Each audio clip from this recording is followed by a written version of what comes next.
going, Daz? All right, mate. All good, thank you. And Good. Sean, how you going, Sean? Yeah, good. Thanks, mate. Yourself? Yep, got a bit of man flu, but I'll try and hold it. I'll try and hold in there. So if I get a bit sniffly, you know why? It's not because of some of Daz's comments. So moving to the first topic of the evening. Sam Noakes loses to Abdullah Mason at the weekend in Saudi Arabia. I thought this was a good scrap. I think this could possibly be one of the fights of the night. I thought it was a really good fight. So, Daz, I'll come to you first. Give us your thoughts. You did kind of predict it. I think you got all of them right, to be honest. But you did think it would go this way. So, give us your thoughts. Well, I think, to be fair, I can't remember. Did I say Mason would stop Noakes late? And I think Sean got this bang on points. But yeah, I might have said that. But I did say that Noakes' stock would rise from this fight, no matter what. And it did. And you know what? I thought the commentary was a breath of fresh air. Sergio Mora was brilliant. He's very honest, isn't he? Yeah, brilliant in commentary. I mean, Mike Coppinger's scorecard were basically, I think he gave Noakes 2 rounds. I mean, please don't ever let him judge a fight.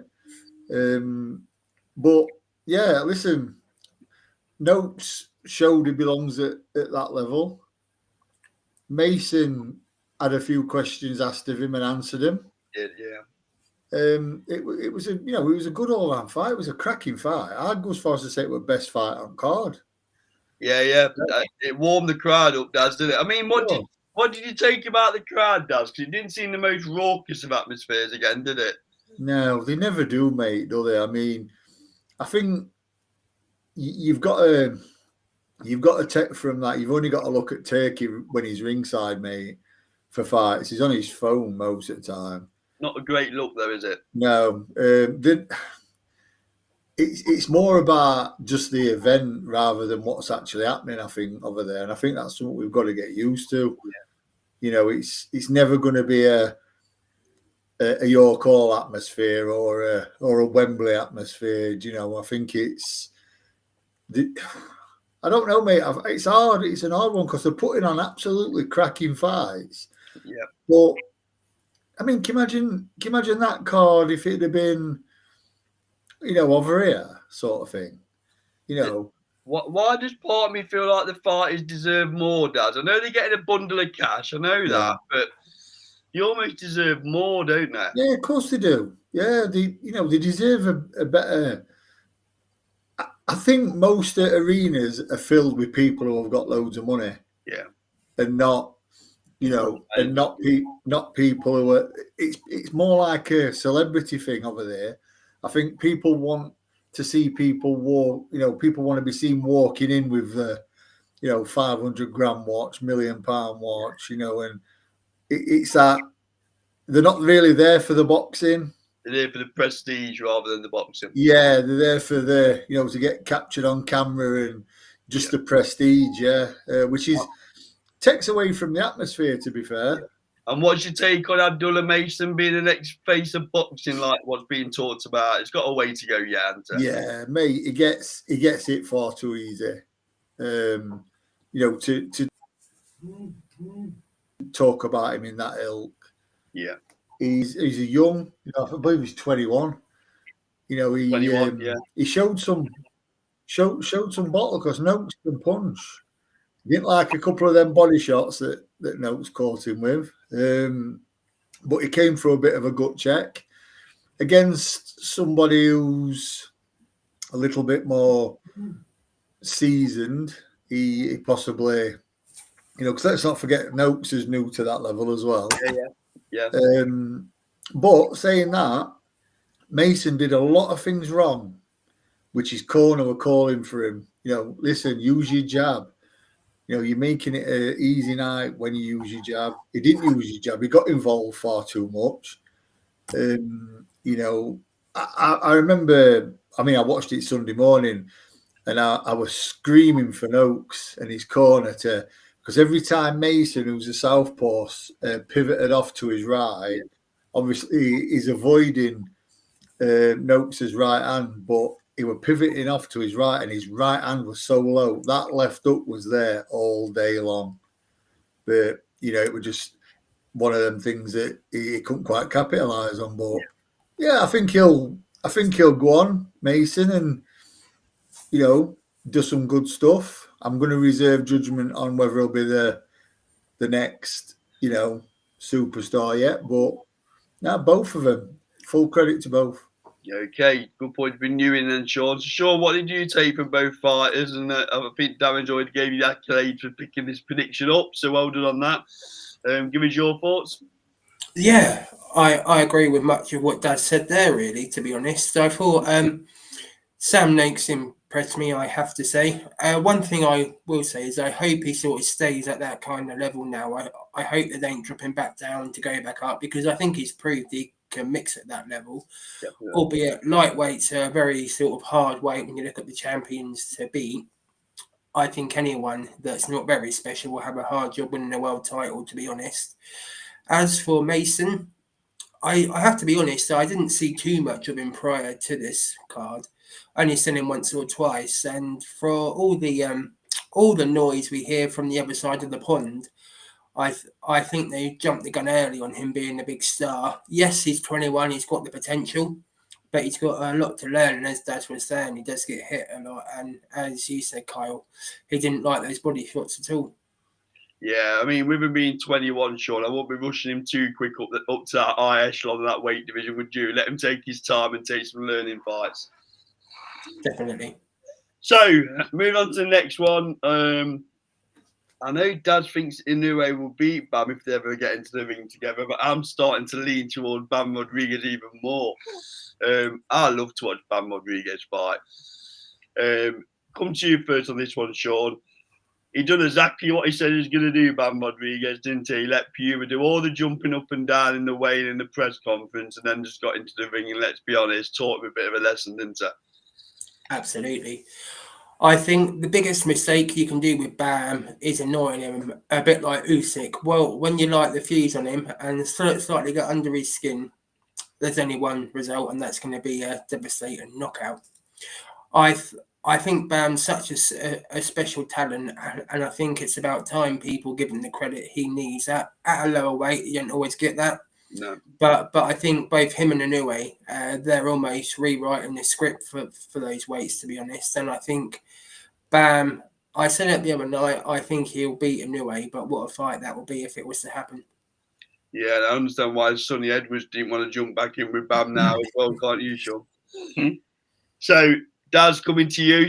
Just before he gives you a breakdown, still think Inoue beats him, Daz? Still, or you leave? Yeah. But the two of my favourite fighters at the minute. Yeah. I mean, I've been a massive fan of Inoue for a long time, even before he won a world title. But this is one of them fights, Bam v Inoue, that's going to be, when you watch Bam, you're going to pick Bam to win. Then when you watch Inoue, you're going to pick Inoue to win. It's one of them. It's going to ebb and flow. But yeah, I mean, regarding Saturday's fight, he did what I thought he was going to do. He levels above him and just beat him up, put him in his place, to be fair. And like Sean says, why do you need to antagonise someone? Do you know what I mean? It's just going to make, you're not going to take someone like that out of the game plan, are you? And even if you do, Bam's game plan, if it was stand and trade on emotion, he's still going to knock him spark out anyway. So... And Eddie Hearn's got an absolute diamond here, hasn't he? He can market the life out of him, can't he? Yeah. Listen, Eddie Hearn, I don't know if Eddie Hearn's been calling for an Inoue fight yet with Bam. I don't think I have heard him, actually, to be honest. No, it won't be long, but obviously Eddie was calling for it with his the kid previous, and he was seen as a bit of a monster. Obviously, he's not in the league of Bam, but he was seen as a bit of a monster, and pretty much in a way just dealt with him fairly comfortably, to be fair. I won't think it'd be too much longer before Eddie's, giving it the big one. Are they both running out of dance partners?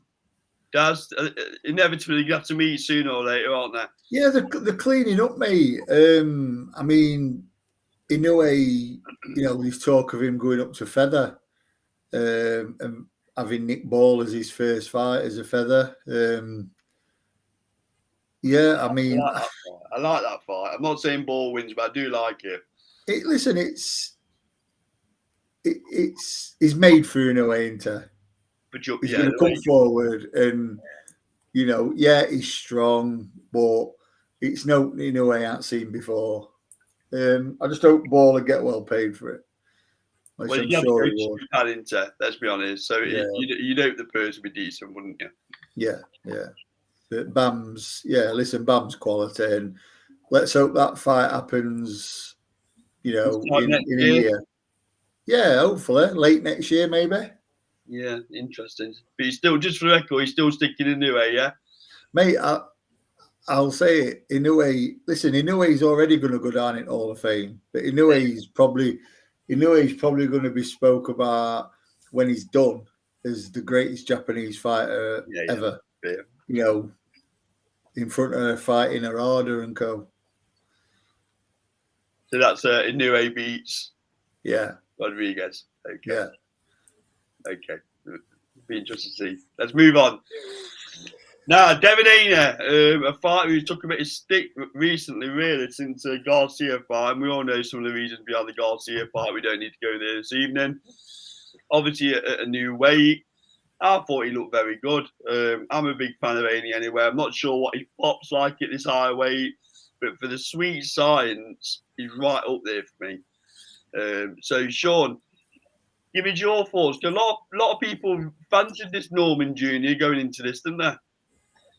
Yeah, they did. And like you, Kyle, I'm a big Devin Haney fan. I don't think we need so much of the theatrics with his dad, to be honest. I think Devin Haney should sort of be in his own shadow, as it were. I thought Norman was a bit disappointing, to be honest. Yeah. Obviously, he hit the deck in the opening couple of rounds and then just sort of went through the motions, really. There was a lot of speak from our American friends about potentially a lot of them picked him to beat Haney, but I thought Haney showed his class, as you say, his boxing skill. He's probably up there with the likes of Shakur for me on boxing ability. Obviously lacks the power a bit, but what a fight that could potentially be in the future as well. Yeah, he was very quick to dismiss the Conor Ben fight, once you're saying, calling him Conor when's he going to win a belt? Do you think that fight happens, Sean, or do you think Eddie will take him a different route, Conor Ben? I think probably they'll go a different route. Was really interesting, I thought, with Conor Ben, the interviews and the sound bites coming out of it. Doesn't want to fight Lewis Crocker because of the IBF weight restrictions, or so he claims. There's some irony there, isn't there, Sean? Yeah, absolutely. So I thought it was a bit strange for Conor Ben's input the whole night, to be honest. I think they'll probably go for a Barrios or Ryan Garcia rather than a Devin Haney. But it'd be interesting to see where they go with Devin Haney next. And just one more before I come to Dad. He's much more qualified to talk about this than me and you. But do you think he gets down to 147?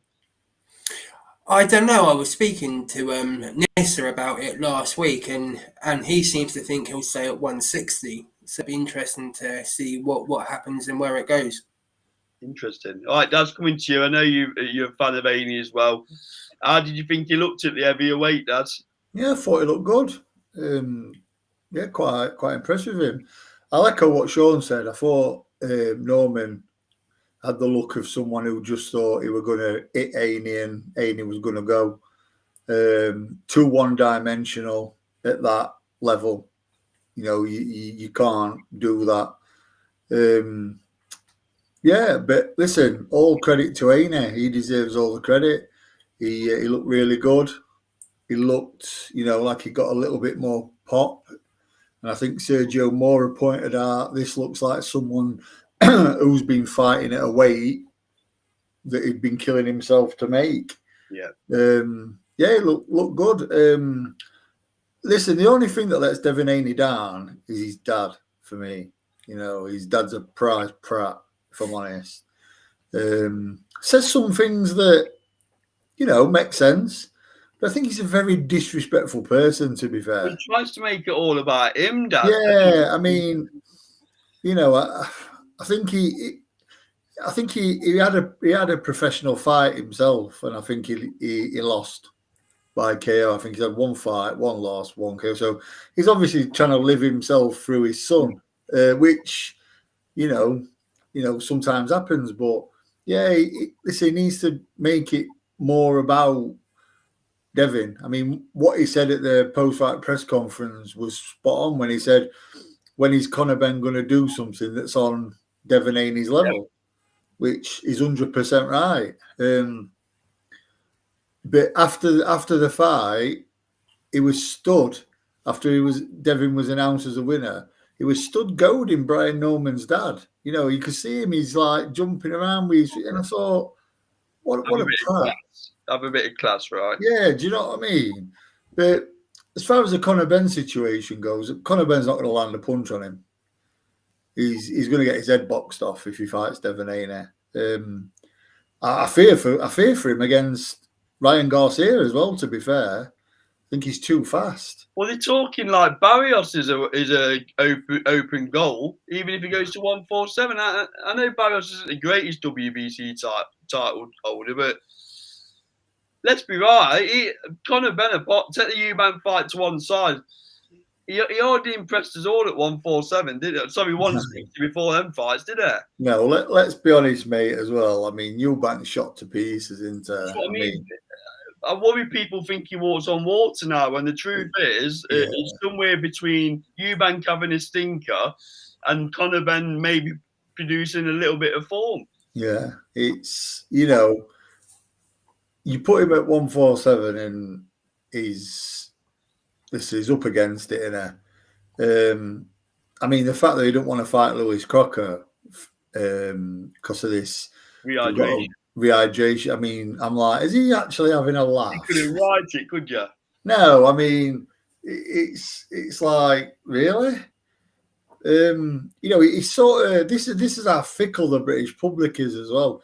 He's now being seen as like the people's champion sort of thing. And the face of British boxing is what Eddie Hearn's calling it. Like, wow, yeah, what are you I mean, listen, there's probably 10 fighters you could name if you thought about it who could, you know, be a better face of British boxing. It's, for me, the drugs thing's never going to go away. But like I said other week, you've got to draw a line under it. Yeah. You know, but it's always going to be there. Does he win a world title, Daz? At 147. Anyway, I think the higher you go, the more difficult it is. Yeah, I mean, listen, anyone can win a world title when they're promoted by Eddie, can't they? You know, you choose a champion who's right for the taking, or they think about Barrios, don't they? They think Barrios. Yeah, if something, you know, happens where a title gets vacated, you can have, you know, number one, like, well, you could have Conor against number 19 for vacant title. Listen, it could happen. I won't be surprised. Charles Martin over for AJ, didn't he? So anything possible. Yeah, I mean, Conor could win a world title, but he's not going to beat anyone of note for a world title, I don't think. What about you, Sean? Do you think he gets a world title? No. Not at all? No, I don't think he'll put himself to challenge the proper champions. I mean, he may do a Eubank and go the IBO, which is a world title, but... Glad you said that. Yeah. When he's talking about the WBC and the WBA and all of these, one rumour that was flying around, I don't know if it's any truth or if it's substantial, but apparently they're not ruling out the Adamas fight at middleweight, which is interesting. That is a tough fight, though. Yeah. Yeah, they're open to that by all accounts if they can't get a fight at welterweight. Well, he's going to have to drop his expectation regarding purse and money dough, isn't he? Because, you know, some of them fights at 147 are not money fights, are they? Let's be honest. No. So it'll be interesting to see where he goes. Okay, moving on to that topic of the night. I was very impressed with Benavidez. I was very, very impressed. I thought he took Yarde apart, if I'm being brutally honest. I'm going to come to you first, Sean. Give me your breakdown of the fight, but then finish it off, Sean. We're talking about Benavidez, talking about jumping in with Zerdo rather, you know, next, and your thoughts on that. Yeah, I mean, I wasn't too high on Yard going into this fight. As I said, I think he's a bit fortunate how his career's panned out when you can arguably say Lyndon Arthur's his best win. But as for this performance, Benavidez just showed his class, didn't he? Systematically break him down, didn't lose a minute of the fight. I thought Tunde could have probably chucked the towel in, to be honest, before the referee stopped it. We see Yard's face all busted up. And as for Benavidez, I think it's a disappointment. We're not going to see him against Bibble. I have to be honest. I think that was a really good fight at light heavy. I think he beats Yarde, to be honest, at cruiserweight. I don't think Yarde is particularly that high level fighter. I think anyone a bit better than Billam Smith would have beat him that night over in Saudi, have to be honest. I guess the big fight I want to see at cruiserweight now is going to be Opataya and Ramirez. I mean, what a fight that will be. Good shout, Sean. Good shout. Dad's coming to you. Same question, fella. Breakdown in fight, and then why you think he's going the Ramirez route. Yeah, I'm a bit baffled, to be fair, why he's going Ramirez route. I mean, I've actually said that I think Benavidez could make super middle comfortably. You know, there's a Crawford fight there. Whether Crawford would want to go anywhere near him, Canelo. I don't know. There's Canelo. You know, light heavyweight, Bivol Beterbiev. You know, there's some good fights. I'm not sure cruiserweight, going up to cruiserweights, you know, a great idea, if I'm honest. I think there's some cracking fights around super middle light heavy. He's always looks a bit fleshy to me as a light heavy, and it always rings alarm bells. That I always think, you know, is he working as hard as he should? Is he as disciplined as he should be? But listen, I'm not going to get too carried away because no disrespect, he's beat Anthony Yarde, who's not the best light heavyweight in Britain, to be fair. I think, would he have done that to our other light heavyweights? Would he have done it to Callum Smith? Probably. Think so. Probably, yeah. He'd have had a bit more to think about, I think. You know, he'd have had to probably be a little bit cuter defensively, but I said he were going to smash him up, to be fair. I just knew he were going to do it. You know, it's no disrespect to Yarde, but like you said, call his levels. He's just far too good. I was disappointed, Daz, with Yarde's movement. You've got to move against Benavidez, haven't you? You can't be sitting on them ropes.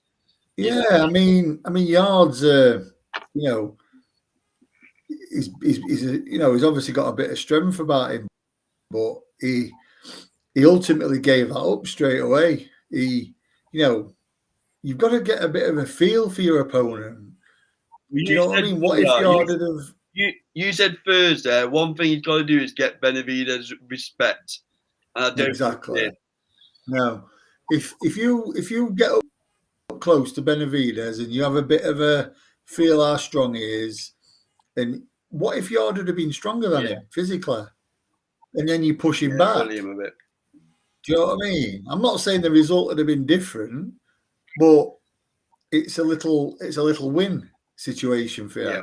But listen, he was on back foot, and you know, Benavidez just had his way basically. Just had his way. What do you think happened to Yarde now then, Daz? Did he drop back into the British mix and start having a bit of a round robin with a British talent at light heavy? Is that how I think this is going to play out? Yeah, I mean, I don't think he's done. I think he's possibly gonna, you know, get in the mix with certain British light heavyweights. He might even be a potential opponent for winner of Ezra Taylor and Winnie. Well, about Hutchinson, they've been talking about that fight for years, haven't they? Now it's quite a good time. Yeah. Yeah, I mean, I think Boatsi were talking that he wanted the winner. I mean, I think Boatsi gets stopped even quicker than what Yarde did, to be fair. I've no interest in Yarde v Boazzi, if I'm honest. Boazzi for me got a gift against Zach Parker, so I think he needs to push on from that bit of fortune, and let's have him in a eliminator or something like that. Yeah. And just on a side note, just a question about where do you put Willie Hutchinson in the covering mix, Daz? He's an interesting character, isn't it? Yeah, he's he can fight. He's decent talent. Yeah. He's good amateur. Does he beat Taylor? There's some. I don't think he does beat Ezra Taylor now. Long way back if he doesn't, isn't it? No. Yeah, I think Ezra boxes quite smart against him. Well, what about you, Sean? Do you think Taylor will beat Hutchinson? I don't know. As I said previously, I quite rate Willie. I think he's going to have to win if he wants to progress. He talks a good game, doesn't he? So I think, I think he was a bit unlucky against Boazzi, I have to say, when he boxed him. I think it's a real 50-50. I would just slightly edge to Hutchinson. And last question to close your show off, Daz. If we sat here in 12 months' time, is Anthony Yarde still with Tundai? Yeah, it's too late for him to leave. What about you, Sean? Do you think he stays with him? Yeah, I think if he was going to leave, he would have done it by now. Okay, interesting.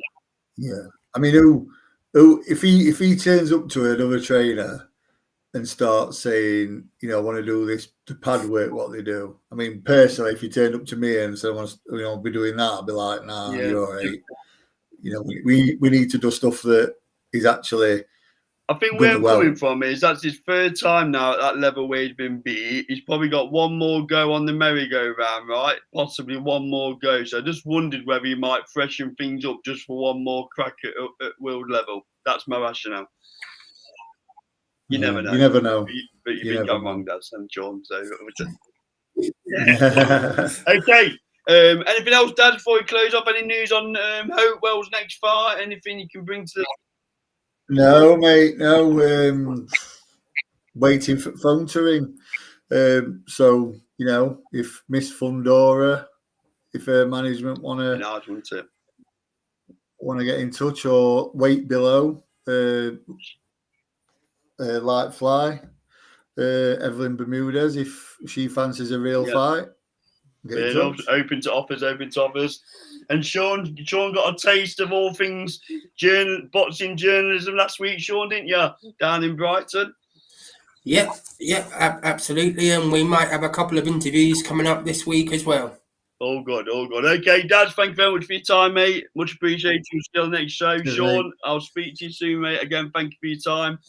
This has been Left Belt Boxing, proud sponsored by Shaw Building Services and SC Travel.